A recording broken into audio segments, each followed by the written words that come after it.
Oh, say, excuse me for wearing these goggles. You see, I just got off a motor car and I forgot to take them off. Oh, say, I must tell you about it. You see, there was a special sale of motor cars one day. I went to the sale and got a great bargain. I got a $5,000 car for $4,999.87. Of course, that didn't include the extras, but then the extras only cost me $7,000 more.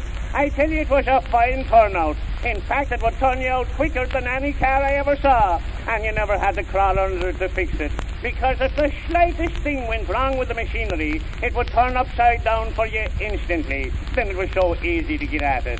The man says to me, it was an 8-horsepower runabout. It was a runabout, all right. It would run about half a mile, then stop. And that 8-horsepower thing, oh my, it took 8 horses to pull it back home again.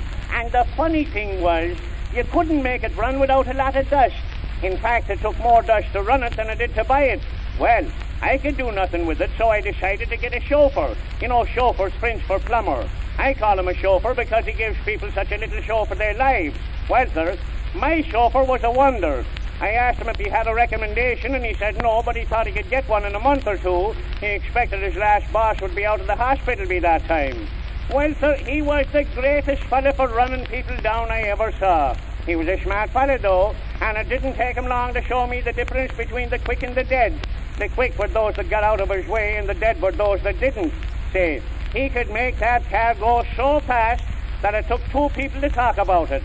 One to say, here she comes, and the other, there she goes. Well, I took a chance and went out with him this afternoon, and we certainly had a fine ride.